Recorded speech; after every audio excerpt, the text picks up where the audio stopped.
Muy buenas tardes chicos, ¿cómo estáis? Bienvenidos de nuevo al canal. Traemos al final nominado de Gino Valentino, Nacho Z o Ignacio Zamboello. Zambello, perdón, que la pronunciación a mí también, ahí. Bienvenido al canal, ¿cómo estás? Hola, ¿qué tal? ¿Qué tal? Bien, un gusto, un placer. Gracias por la invitación. Gracias a ti por aceptarla. Y bueno, vamos a empezar un poquito con la pregunta, un poquito que viene siendo ahí principal, que es para que te presentes también un poco. ¿Quién es Nacho Z? Bueno, soy Nacho, soy de Argentina, soy de una ciudad de la Patagonia, a 1.500 kilómetros al sur de Buenos Aires. Y actualmente vivo en Londres, hace ya 6 años y medio casi que vivo en Londres. Y me dedico, entre otras cosas, a crear contenido en redes sociales, sobre todo YouTube, que es lo que más me gusta. Arranqué haciendo contenido de Londres, cómo vivir en Londres, cosas para hacer, lugares para visitar, consejos, y después fui variando entre viajes a otros lugares, entrevistas, y también una gran parte de lo que hago es sobre fútbol, que tengo un canal especializado en fútbol y redes solamente de fútbol. Hago esas dos cosas, pero bueno, el fútbol creo que es lo que más nos importa hoy. Y me gusta hacer contenido de todo del fútbol. Si puedo ir a ver un partido, hago un blog del partido. Si puedo contar historias sobre un estadio, sobre equipos inusuales, voy a ver equipos de la 10ª división de Inglaterra, por ejemplo. De hecho, cuando voy a España, si puedo también, o Argentina, o otros países de Europa. Pero un poco de todo. Un poco de todo hago. No, no, y tanto. He visto que has estado hasta dando la vuelta a Londres, que son 126 kilómetros más o menos y todo. En esa caminata estoy, sí. Y madre mía, es que el contenido es bastante variado, como tú bien dices. Aparte, tienes ahí bastante contenido, como bien has dicho, tanto de las curiosidades que hay en Inglaterra, porque en Inglaterra, siendo la cuna del fútbol, al final puedes descubrir muchas cosas que al final ni te esperas. Ujú. Y luego ya, bueno, lo que conozcas tú de Argentina, las categorías inferiores también y todo. España también tiene muchas cosas. Ya hemos traído a varias gente que habla de primera ref, segunda, tercera, incluso categorías de Cataluña baja, incluso primera catalana y todo. Entonces, eso, irte al fútbol profundo es lo que mola y al final donde más historias se pueden sacar. Sí, sí, sí, o sea, no solamente porque el acceso es más fácil, sino porque creo que ahí es donde vive el fútbol de verdad, ¿no? El fútbol profesional a altos niveles nos encanta a todos, obviamente, pero no es lo real. A mí me gusta lo que puede contar la gente como uno, ¿no? En cuanto al fútbol. Total. No, y se nota al final como también luego lo transmites y la forma de transmitirlo que al final es lo que apasiona y lo que llega a decir. Todo se empieza aquí, pero es que luego puedes tener un techo Sí, sí, infinito. sí, sí, sí. Bueno, gracias por los halagos. Y yo también lo que me surgió de repente al estar investigándote es cómo te llega la oportunidad, cómo te decides tú por vivir en Inglaterra. ¿Cómo te llegas ahí a vivir en Inglaterra? Bueno, yo estudié inglés en Argentina y cuando terminamos todos los estudios, digamos, hicimos un viaje de 2 semanas a Inglaterra con todo el grupo. Me gustó mucho, quise volver. Vine 6 meses a hacer un intercambio, estuve viviendo en Brighton, que lo conocerán por el equipo de Brighton, la ciudad. Viví 6 meses, después volví a Argentina, estudié periodismo y mientras estaba estudiando pude terminar de hacer la ciudadanía italiana.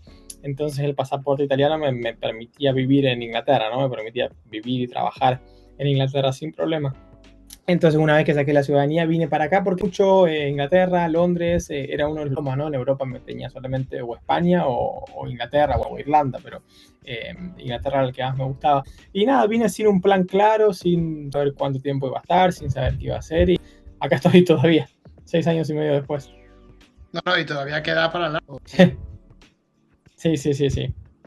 No, y también he descubierto también algo que me pareció muy curioso, que tu novia es catalana también, aparte. Sí, sí, nos conocimos acá en Londres, pero ella es de Cataluña, sí, de Barcelona. Por eso voy bastante seguido también a Barcelona, una vez al mes, una vez cada 2 meses voy para allá. Curiosidades de la vida al final, que al final acabas yendo a Inglaterra para trabajar y todo, y te acabas encontrando con una catalana que ya te une a España y todo. Sí, sí, sí, y agradecido todo porque conocí un montón de cosas de Cataluña y de España en general que no sabía, de hecho relacionadas al fútbol también. ¿Qué es lo que más te ha llamado la atención que conociste tras conocer, bueno, o tras estar en Cataluña? ¿Qué es lo que más te llamó la atención y lo que te diferencia un poco tanto de Inglaterra como de Argentina y cómo se vive el fútbol en cada uno? Eh, ¿Cómo se vive el fútbol en los tres lugares? En Inglaterra diría que lo que uno no conoce tanto, o tal vez sí en España, pero por ahí en Argentina, es qué tan grande es el sistema de fútbol amateur, o sea, lo que se conoce como la pirámide del fútbol inglés, que hay estadios en la, y no estoy exagerando, hay estadios en la 10ª división de Inglaterra o en la 9ª división que son mejores que estadios de primera o segunda de Argentina. Obviamente Argentina es un país más pobre, los estadios por ahí no son de gran infraestructura, pero hay un sistema acá de fútbol amateur en la 10ª, 9ª, 8ª, 7ª categoría, con unos estadios impresionantes. El fútbol en Inglaterra, si te vas a un parque cualquiera un domingo, hay infinidad de canchas de fútbol y se están jugando partidos a todo momento. La magia de la FA Cup, por ejemplo, que es el torneo más antiguo, que juegan equipos muy pequeños, que pueden llegar lejos. Eso en Inglaterra para mí es lo que me encanta. Después del fútbol de España, obviamente también siendo de afuera, conoce por ahí solamente la Liga o la segunda, ¿no? Como mucho, pero también me di cuenta lo grande que es la Copa del Rey hablo de Cataluña porque es el lugar que más he visitado, ¿no? Pero equipos como por ejemplo el de Europa, que es un equipo de Barcelona histórico, que fue fundador de la Liga y que yo no conocía antes de vivir ahí. Y todas esas cosas que uno no conoce hasta que va y habla con la gente. Y, y en Argentina, bueno, nada, uno, por ahí lo digo yo porque soy ahí, pero todo lo que es la pasión, todo lo que es el color del fútbol argentino, yo no lo he encontrado en muchos otros lados, seguro no en Inglaterra, pero eso es para mí lo que lo distingue. No es ni mejor ni peor, sino es lo distintivo. No, no, totalmente. Al final, mira, hablando de la Europa, justamente ascendió a la tercera división española esta Sí, temporada, justo. Pero es eso, que al final, yo lo que siempre escucho del fútbol inglés y todo es al final que como es la cuna, es como un bebé que lo cuidan, sea de donde sea, del nivel adquisitivo que se tenga, lo van a cuidar como si fuese un niño pequeño y al final lo cuidan hasta en categorías que no es ni fútbol profesional.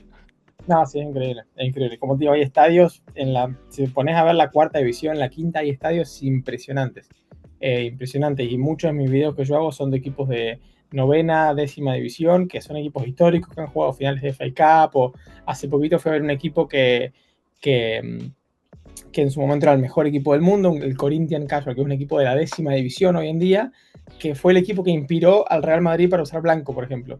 Y eso, ¿quién iba a saber que un equipo de la 10ª de Inglaterra iba? Bueno, y en fin, tantas historias que están buenísimas para contar. No, y aparte, descubriendo un poquito y investigándote, he visto que la página que tú tenías es mucho que al final tú te mueves más por el periodismo, pero de las historias, periodismo deportivo de las historias. Y lo Mm. que he visto que como que te describes es al final que te gusta mucho la investigación a través de las historias, el poder contar historias y el periodismo ese que es un poquito más de investigación y luego poder contar la historia que hay detrás de cada cosa que Y, investigas. y que siempre digo que en el fútbol a mí, por lo menos en el contenido que yo genero, lo que menos me importa de un partido es el resultado. O sea, no me importa quién ganó, quién metió el gol, a mí me importa la historia del club, la historia de los jugadores, la historia de la gente del club. De hecho, mi eslogan, digamos así, acá es el fútbol más allá del fútbol, ¿no? Que lo que pasa dentro de la cancha no es irrelevante, pero como que pasa a un segundo plano. Para mí lo importante porque ganar o perder tenés 50% de posibilidades, o sea que lo que pasa alrededor para mí es importante y hay un montón de historias de pueblos, de personas, de naciones que se pueden contar a través del fútbol y eso para mí hace el fútbol tan poderoso. ¿Y cuál es la historia que más te ha gustado contar o la que más te atrajo en el momento en el que estuviste ahí diciendo, wow, qué increíble es Bueno, esta historia? hay un montón, pero la del Corinthians Casual es muy buena porque, bueno, en su momento era el mejor equipo del mundo, pero te voy a contar la otra, si no la repito. La del Wimbledon, no sé si que están conocidas en España, pero es este equipo que en su momento jugaba en la máxima división del fútbol inglés, jugó finales de FA Cup y todo. Y en un momento los dueños del club, es un club de Londres, del barrio de Wimbledon, que lo conocerán por el torneo de tenis, eh, los dueños deciden vender el club y hacer un estadio nuevo en una ciudad que se llama Milton Keynes, que queda a 80 kilómetros del barrio. Y los fans se oponen totalmente porque no puede ser que nos muevan el estadio a 80 kilómetros. O sea, el sentido de pertenencia e identidad del club se perdía totalmente. Entonces el club se muda igualmente un año y los fans dicen, no, esto no puede ser, vamos a refundar el club. Entonces el club que se había mudado cambia de nombre, se forma un nuevo club y este club nuevo que se forma con los hinchas tiene el nombre anterior. Entonces nace como el Wimbledon versión 2, digamos, que es creado por los fans. Y empiezan a jugar desde la 11ª división, 10ª, 9ª, y empiezan a subir, y empiezan a subir. Y hoy en día el Wimbledon, este equipo que fue hecho por los hinchas, está una división más arriba que el otro equipo que se movió que se mudó de ciudad. Y nada, es una prueba de hecho en el video de mi introducción es una historia en el fútbol en la que ganó el amor por sobre el dinero, ¿no? Que no es normal en el fútbol. Pero la historia de Wimbledon muy interesante. Yo pues esta no la conocía, por ejemplo. No sé si hay Maldinis dentro de mi comunidad, aunque sea pequeña, que sí la conociesen, pero es bastante interesante el conocer al final que el amor dentro de Inglaterra pudo más que el dinero.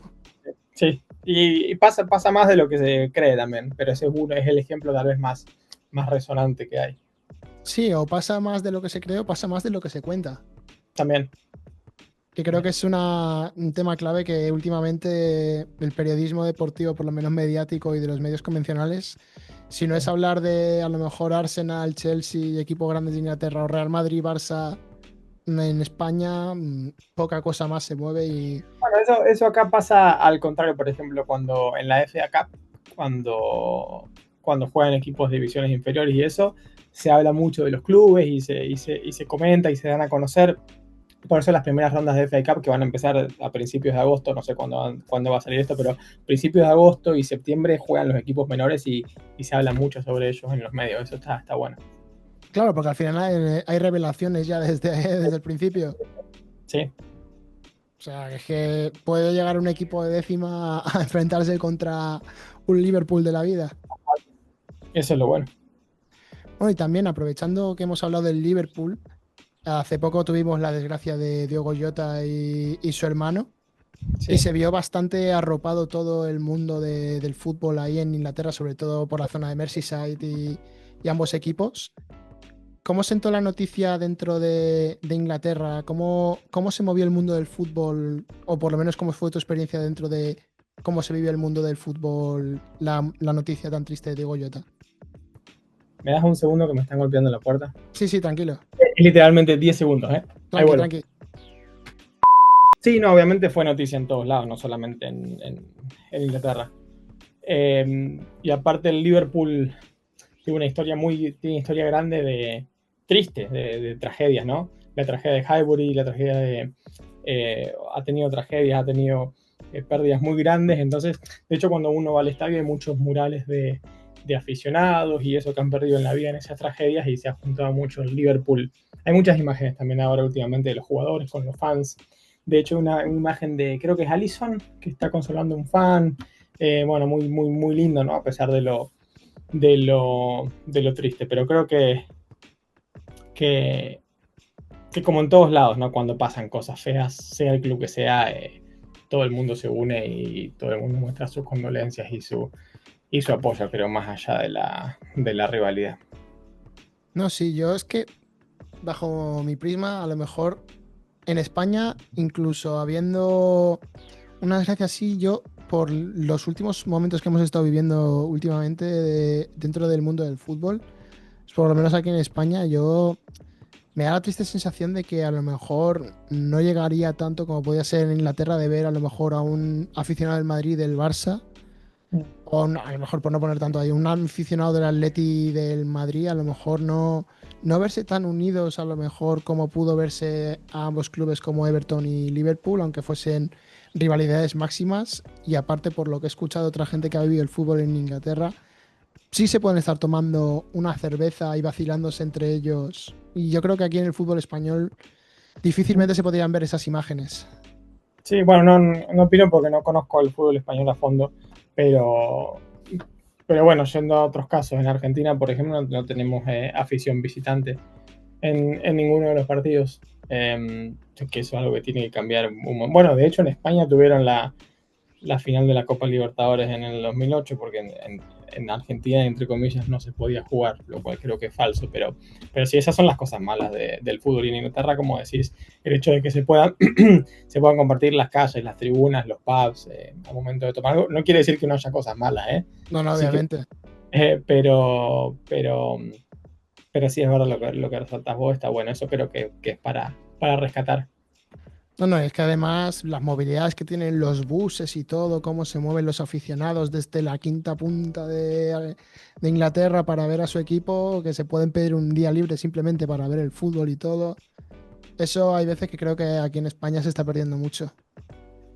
Sí, no sé si tiene que ver también con con lo que yo te decía, que acá un partido de la 10ª división es un buen partido, hay buenas instalaciones, y por ahí en otros lugares las divisiones inferiores son un poco más olvidadas que Inglaterra. De hecho, la segunda división de Inglaterra, el Championship, para mí está entre las mejores ligas de Europa, no sé si no sé si es la quinta mejor liga o la sexta mejor liga de Europa, pero es una muy buena liga, la segunda división de Inglaterra. Eh, pero por eso el nivel mientras vas bajando es gigante, y por ahí no está tan dividido como en España, que es Real Madrid y Barcelona muy por encima del resto, y después los demás. Atlético de Madrid hay tercero, pero después hay mucha diferencia. En cambio acá tenés 6 equipos que están entre los más grandes, y de hecho lo vimos en la temporada pasada, la pelea por el cuarto puesto se dio en el último día, y creo que había 5 o 6 equipos buscando ahí posiciones europeas. Fue bastante parejo. No, no, y tanto. Y es que encima sí que te puedes esperar sorpresas grandes más comúnmente que en España. Sí, Nottingham Forest, Crystal Palace ganando la FA Cup, el Newcastle ganando la Carabao. Hay más sorpresas que en España. En España siempre es Madrid-Barça, Madrid-Barça, Madrid-Barça. Y en las copas a lo mejor el Athletic Club de Bilbao. sí. Pero poco se mueve con el Atleti también. Pero pocas veces se ha visto casos sorprendentes y grandes de a lo mejor el Depor de antaño o el Sí, sí, sí. Valencia. O sea, en Inglaterra por lo menos es más movido todo. Sí, mucha gente dice que tiene que ver con cómo se dividen los ingresos de televisión. Acá la diferencia entre el que sale primero y el que sale último, dinero reciben por derechos de televisión, es muy mínima. En cambio, creo que en otras ligas, por ejemplo, en España lo que recibiría el Real Madrid, Barcelona o el Atleti, es mucho más que lo que recibiría, no sé, no se me ocurre este año el Valencia, por ejemplo. Es una diferencia muy grande. Eh, Hay gente que dice que es por eso. Si es la única razón, no la sé, pero sí que eso en Inglaterra está muy bueno, que la división sea más equitativa. No, luego, y aparte los parachute payments que hay de segunda, de la caída de segunda a primera para que se pueda sanear todo. O sea, también Sí, ayuda bastante. Es una liga que ayuda bastante. Pero el otro día viendo una entrevista con Michu, que famoso delantero español que estuvo en el Swansea y todo, que le hizo la media inglesa, sí. escuchaba que el modelo del fair play financiero en Inglaterra es muy bueno para poder dar ese show, pero a lo mejor es más conservador y salva a clubes más el de España. ¿Tú conoces un poco sobre el fair play, cómo se maneja en Inglaterra? No tengo los detalles para hablar sobre lo que me estás diciendo, pero ¿qué se refería, por ejemplo? Claro que al final, si tienes, lo que decía era que si tienes 100 millones bueno, sí, de euros Sí. o de libras o todo, que al final sí que te da más, es más flexible para gastar y que al final, como describen la Premier League en la media inglesa, es una liga a pérdidas al final. Que todo club va a perder salvo que tenga algo ahí, se pueden permitir perder X dinero a tanto tiempo. Pero en cambio en España todavía hay una manutención más clara de todo eso para que no tengas que estar tan pendiente de las pérdidas y que haya el peligro de que a lo mejor un club pequeño de cuarta española tenga el peligro de extinguirse. No sabía eso. Puede ser, ¿eh? A ver, obviamente Michu sabrá más que yo. Y los de la media inglesa también sabrán más que yo sobre eso. Pero no sabía. Lo voy a investigar. Sí, pues porque a mí me parece un tema bastante interesante de hablar, porque al final mucho se habla ahora mismo que también está el caso abierto al Manchester City, Sí, luego la deducción de puntos que hubo contra el Everton y el Nottingham Forest. claro. Entonces, Pero ahora se está. en Francia tuvimos los del Lyon también, ahora hace poco. En España el Barça tuvo y tiene sus problemas de inscribir jugadores, de poder comprar. O sea, sí, sí, no es propio de un país, digo yo. No, y al final también lo del Lyon le ha afectado al Palace, que a lo mejor se queda sin También, Europa League. también, sí. O sea, que Sí, es que ahí tiene cada cosa que es complicado. La multipropiedad ahora con Todd Boehly y el Chelsea, además, y el Estrasburgo. y bueno, le pasó también al City y al Girona también. También, bueno, y al City Group en general, porque son ciento y la madre. Sí, Y bueno, pero una cosa que vi en un vídeo tuyo también que me llamó bastante la atención con Jules es el transporte en Inglaterra, que es un poco poco estrambólico, ¿no? A ver, los trenes de Inglaterra tienen algo muy bueno que es, hay estaciones en todos lados. O sea, en el pueblo de 2 habitantes que está a 3 horas de Londres hay una estación de tren. Y en algún momento del día un tren va a pasar. Eso es genial. Las desventajas, es caro, primero principal, porque son todas empresas privadas. O sea, un tren de ida y vuelta a Manchester, que son 2 horas y media de viaje más o menos, nos puede salir algo de 100 libras. Es Ostras. carísimo. Es carísimo. No te voy a decir que siempre, pero el 30% de las veces, para ser justos, hay retrasos. El 30% de las veces con el que uno está pagando de pasaje es doloroso. No siempre hay buena señal de Wi-Fi en los trenes. Y nada, esas cosas. No es pésimo, pero sí que es caro y a veces se suele haber retrasos. Pero sobre todo el precio es lo que es el gran problema. Es carísimo. Es carísimo No, viajar. no, es inviable. 100 libras, un viaje de ida y vuelta de 2 horas y media. Sí, no, no, no. Es carísimo. Y luego también el merchandising dentro de, bueno, y el comer dentro de los estadios, tanto en España como en Inglaterra, es carísimo también y no muy Sí. buena calidad que digamos, según he No, bueno, la escuchado. calidad dentro de los estadios y fuera de los estadios de Inglaterra, la calidad es mala. Eso no es porque estemos dentro de un estadio. Pero los precios es caro, pero porque Inglaterra es caro, ¿no? Porque, a ver, por ejemplo, ayer fui a un partido de. Ayer no, el fin de semana pasado fue un partido de. Era 10ª división y una hamburguesa salía a 5 libras, son 6,50 €, 7. Está bien. O sea, para ser Inglaterra eso está bien, porque una hamburguesa en un bar, en un pub acá no sale 15 libras. Si la estoy pagando 5 en el fútbol, está bien. No es caro. Pero si te vas, no sé, al estadio del Chelsea o algo, también una hamburguesa o algo te va a salir 7, 8. No es extremadamente caro si lo comparamos con los precios de Londres. O sea, hay que olvidarse que estamos en Londres, ciudades más caras del mundo. No, no total, pero bueno, que luego, por lo que escucho también de lo que dice la media inglesa, ya que soy bastante fiel seguidor del canal, Muy bien. que hay veces que a lo mejor el estómago sufre después de comerte esa hamburguesa. Sí, no es la mejor calidad. Los estándares de comida en Inglaterra en general son bastante bajos, sobre todo viendo de España, o sea, sobre todo. No, y aparte, pero bueno, te compensa un poco ver buen fútbol a de repente tener Todo no se puede, peor comida, claro. claro, todo no se puede. Y bueno, tú ya que has visitado tantos estadios, incluso de categorías tan bajas como dices de la 10ª, ¿cuál dirías tú que serían los 5 mejores estadios de Inglaterra que has podido visitar? Ahora vamos a decir mejor, no solamente por el estadio así, sino también por lo que la mística y todo lo que Claro, tiene, por, ¿no? por todo lo que influya. Tengo muchos pensados. A ver, lo voy a meter en la lista, es el obvio, pero Wembley, el estadio de Wembley, porque me acuerdo la primera vez que fui al estadio de Wembley, era uno de los primeros estadios grandes, grandes, grandes que yo iba en mi vida. Y entré, o sea, Wembley tiene capacidad para 90.000 personas casi. Y entré y fue como, wow, o sea, qué gigante que es este estadio. Así que Wembley hay que ponerlo ahí también histórico, icónico, no podemos sacar. Después, estoy pensando, porque no quiero irme a los típicos, te podría decir Old Trafford, te podría decir Craven Cottage, el del Fulham. Mira, Craven Cottage lo vamos a poner porque muchos dicen que es el estadio más lindo de la Premier League. Estadio antiquísimo, muy antiguo. Está al lado del río, muy lindo. De hecho, yo vivo cerca, paso caminando a veces. Muy lindo, tiene una de las tribunas muy viejas, con una casita ahí muy vieja en la esquina, muy típica del barrio, la voy a poner. Otro estadio muy peculiar, que también lo conocerás, que fui ahora hace poco a hacer un video, el estadio del Luton, Kenilworth Road, porque Están las casas Luton, al lado, justo, ¿no? Era. Luton es una ciudad fea, vamos a decirlo, es una ciudad fea. Entonces vas al estadio y hay, por ejemplo, fui a hacer un video, en la entrada del estadio hay un colchón tirado, y para entrar a una de las tribunas hay que pasar literalmente por el patio de las casas de las personas, ¿no? A través de una escalera, pero pasas por el patio de las personas.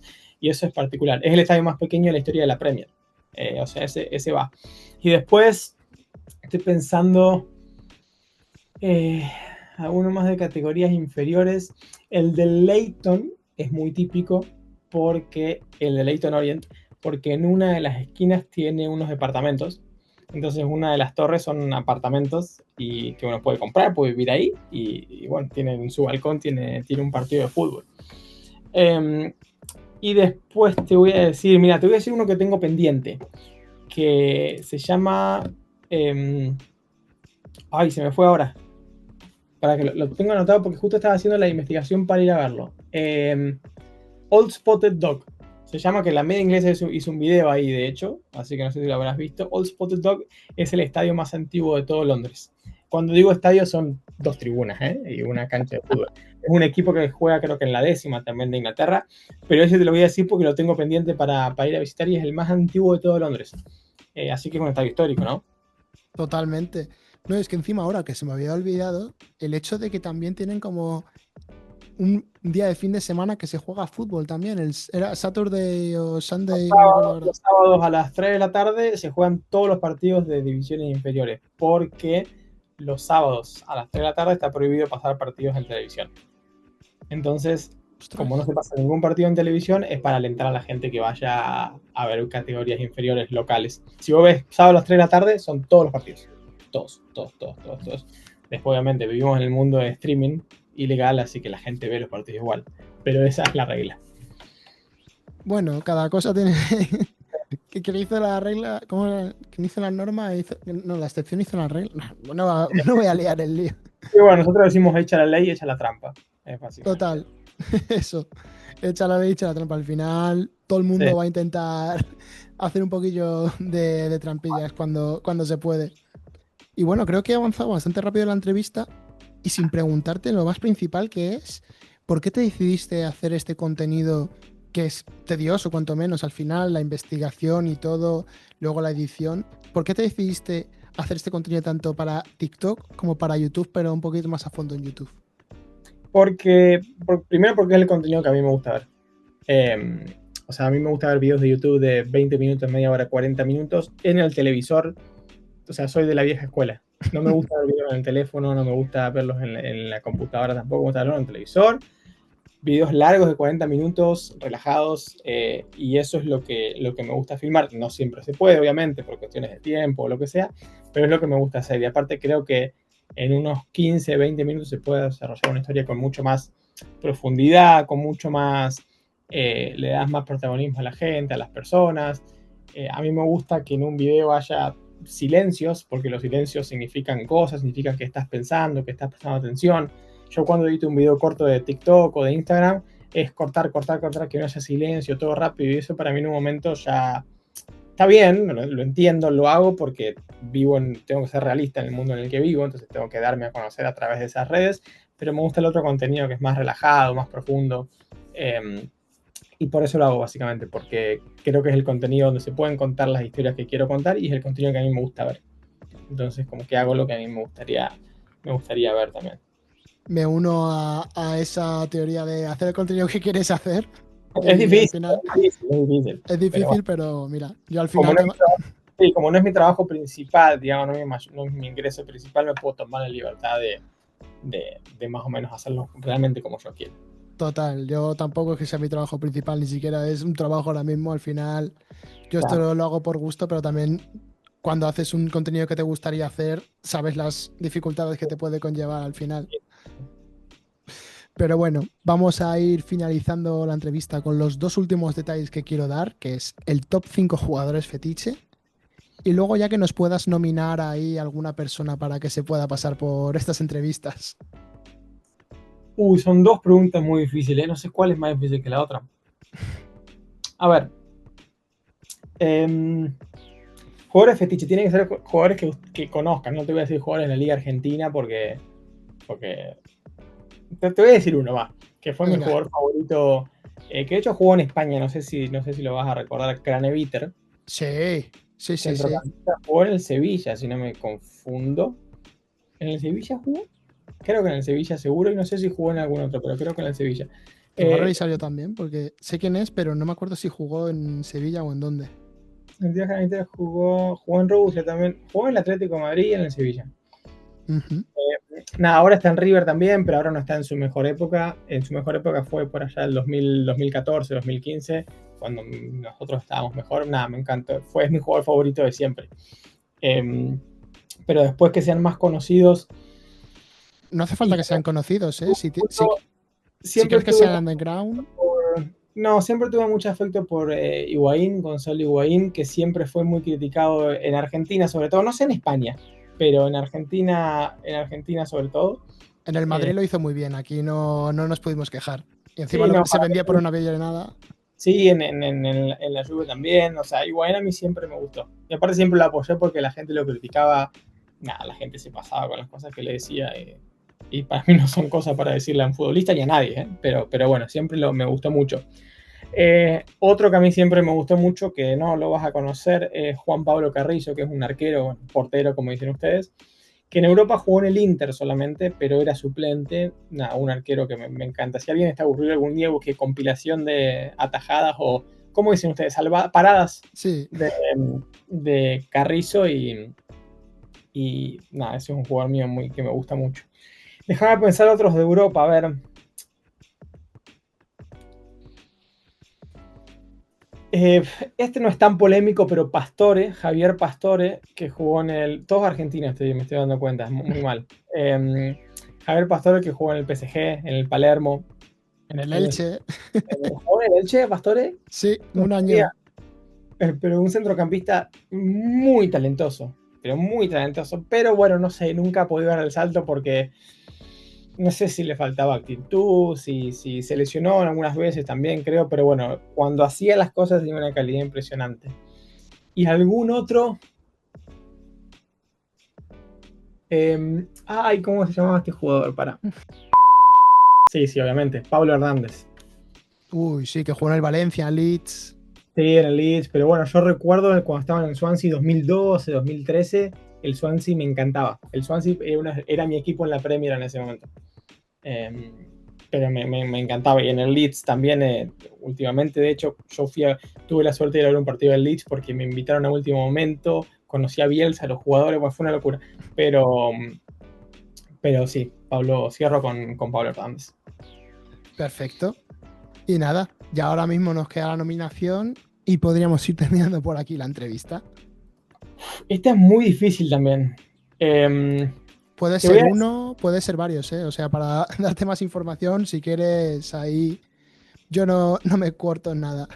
Sí, mira, te voy a dar el. Hay un creador de contenido en Argentina que está creando un club, no sé si lo habrás visto, en el Vaticano, ¿No? porque es el único país en el mundo que no tiene un equipo.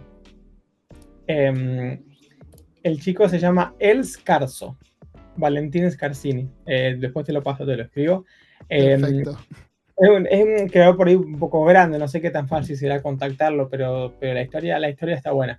Lo intentamos, lo intentamos. Así Bueno, que ahora es intentar.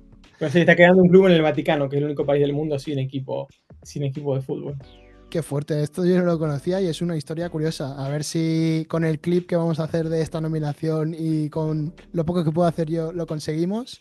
Y ya nada, Nacho, me queda nada más darte las gracias por pasarte por el canal, por dejarnos un tiempecillo a las horas que son aquí en España y a las horas que también pueden ser allí por Inglaterra.